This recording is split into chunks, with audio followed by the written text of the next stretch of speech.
dos preguntas, una para cada uno. Respecto a... Me llamó la atención cuando, Marcelo, dijiste esto de que la necesidad, o sea, el sufrimiento nos hace más humanos. ¿Podríamos decir que el sufrimiento es necesario para ser humano? Y yo lo miraba desde el punto de vista de la fe. El sufrimiento claramente nos muestra la pobreza humana, que no somos todo lo perfecto que quisiéramos serlo, o que a veces creemos que la sociedad nos autoconvence que somos perfectos. Entonces cuando sufrimos nos disponemos como a reconocer lo que somos realmente. Y si llevamos la imagen de es difícil que un rico entre al reino, es posible que una persona que no ha sufrido, que no ha experimentado esa situación humana, puede entrar al reino, o sea, puede comprometerse con el reino. Es una cosa. Lo otro, yo voy a leer un texto sobre cómo una sociedad nos va volviendo insensibles. Esta tanta violencia que se ve, tanta gente que se ve sufriendo de mentira, muerte, gente que matan, gente que violan, en películas, novelas, de todo el tema. Hasta cierto modo, todas esas cosas nos pueden hacer más insensibles del dolor verdadero humano, porque si yo veo en la imagen a una niña la descuartizan en el chiquitito, y en la película, pero después veo a mi vecino, mi vecina, alguien cercano, que le hacen un corte chiquito, no puedo llegar a decir, bueno, eso no es nada. ¿Hasta dónde llega ahí la mente humana que todo puede afectar? Marcelo, es fácil ponerse hipotéticamente en casos de que exista una persona que no sufra en la frase, pero es inviable. O sea, el sufrimiento es parte de la realidad. No existe quien no sufre. O sea, quien no sufra nada por ningún motivo, yo creo que tiene un problema de salud ahí mental, que habría que... es como que alguien decir, comparar, no es lo mismo, pero comparar, nunca ha tenido dolor, nunca ha sentido un dolor de nada, ni de muelas, ni de nada. Es como raro. Nunca te golpeas, nunca te golpeas. Nunca ha habido algo que no se oponga a tu existencia, a tu futuro, a tu ideal de vida, nada, porque ahí va a estar entonces el sufrimiento. Lo que va a impedir esto, lo que te va a llevar de algún modo a una frustración, a una angustia. Pienso yo que no existe quien no haya sufrido. Yo, más bien lo que tú decías respecto de que no entra un rico, más difícil que entre un rico al reino de los cielos, yo creo que el rico, dicho de otra manera, aquel que es insensible a la miseria del otro, aquel que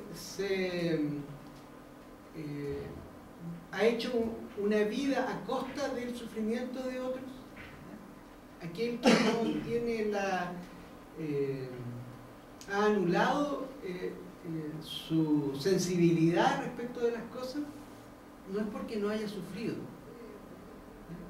sino que son mecanismos para poder a veces llevar adelante proyectos, o porque el sufrimiento que le causa la realidad es tal que prefiere abstraerse de ella. Hay mecanismos para hacer eso. Hay gente que tiene la capacidad de abstraerse a tal punto de lo que está sucediendo en su entorno, que no se afecta por lo que pasa en una familia, puede suceder, o en el trabajo. Siempre tiene sus compañeros de trabajo que se está cayendo el mundo, sale de su oficina y dice: oye, ¿alguien tiene horas que me digan? ¿No sabe lo que está sucediendo? No tengo idea, ¿qué es lo que está pasando? Ya, y entra a su oficina y cierra la puerta y siguen preparando su clase o preparando su texto.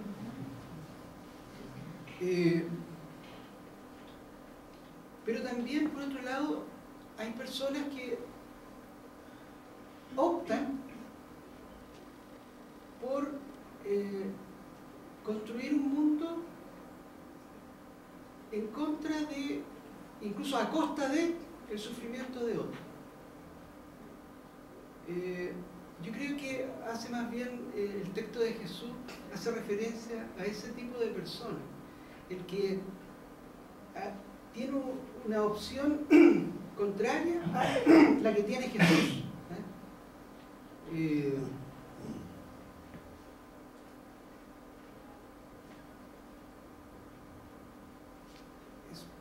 por eso creo que no podría responder a esta pregunta. El que no sufre puede comprometerse con el reino.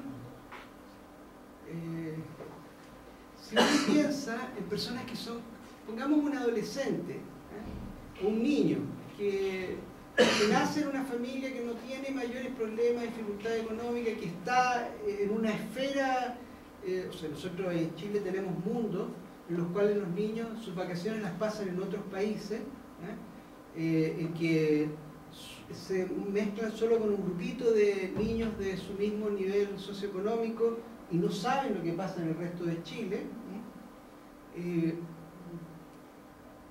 Yo no podría decir que ese niño no sufra.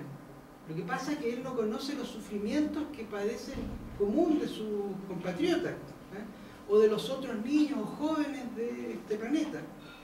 Y así puede llegar a ser profesional y un personaje muy importante en una sociedad y estar siempre aislado de esto, de lo que sufre el resto.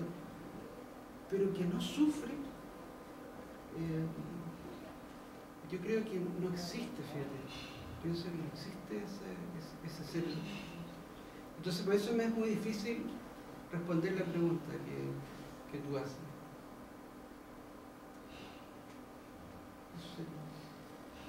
Yo me remonté a la última frase porque la verdad es que en psicopatología pueden haber sujetos que no sufran, pero son los desarmados, son los antisociales, donde de alguna manera